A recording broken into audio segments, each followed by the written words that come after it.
Amanda Waller's plans for the superhero world begin to unfold in the pages of Prelude to Absolute Power by Mark Waid and Michael Janin. DC's big free comic book day issue focuses on Mark Waid's upcoming event Absolute Power, taking us into Waller's operation through the eyes of Haywire, the leader of the Terror Titans and a character Mark Waid introduced in his recent Teen Titans book. Haywire, after having been transferred to Waller's base in the Hall of Order, is treated to a tour of sorts that Waid uses to show off the different facets of Waller's plan. We see her current Suicide Squad, which is being written over in the Suicide Squad Dream Team book by Nicole Maines, and Failsafe, who has joined Waller in her plan to rid the world of superheroes, and Waid does a great job of continuing to sow the seeds that we saw in Chip Zdarsky's Batman ongoing, specifically the Amazos that Failsafe has been gathering. In that book, he said that he was using them to help in their fight against crime in Gotham, but of course we know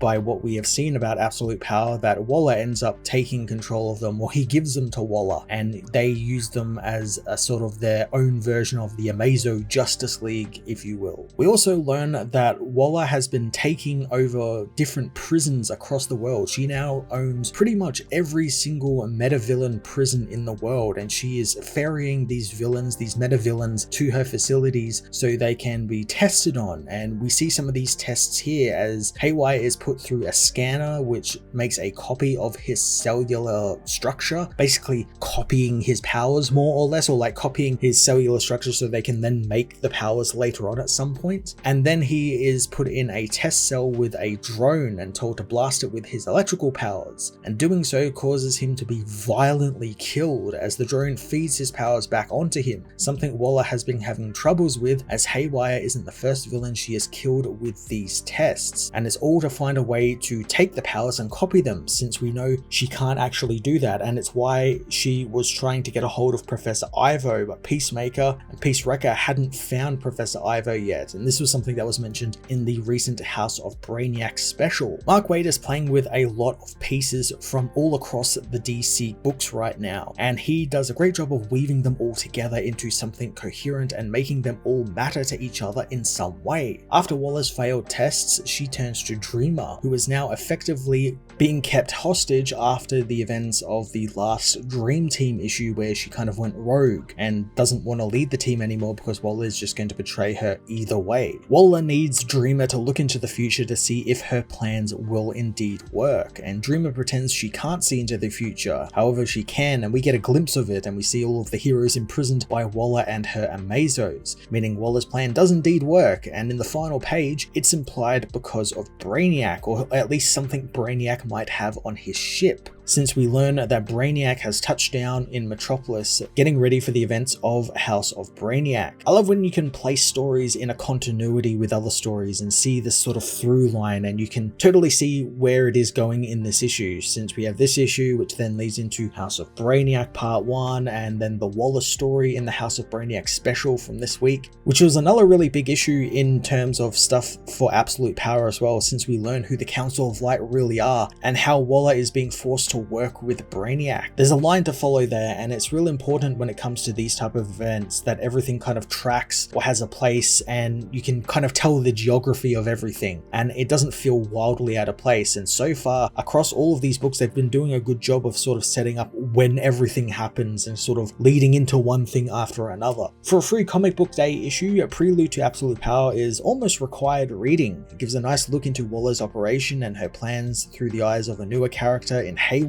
and Waid does a great job tying together his own plots with House of Brainiac stories from Superman, the Failsafe storylines from Batman, and what Dreamer and the Suicide Squad have been up to in the Dream Team book. As someone who's been reading a majority of the DC comics lately, it's real satisfying to see all these pieces start to come together, as well as more little bits and pieces from other books like Wonder Woman and even stuff from Green Lantern, all coming together and being part of an event and having a little piece of the event all makes it matter in the end, and I think that's really quite cool. I'm not going to give this free issue a rating like I usually do, but if you plan on checking out Absolute Power, definitely give it a read, and also check out Chip Zdarsky's Batman ongoing for more Failsafe and the Batman of Zur-En-Arrh, Joshua Williamson's Superman books with the big House of Brainiac event which is going on right now, and Nicole Maines' Suicide Squad Dream Team book to find out what's been going on with Waller in the background of all of this.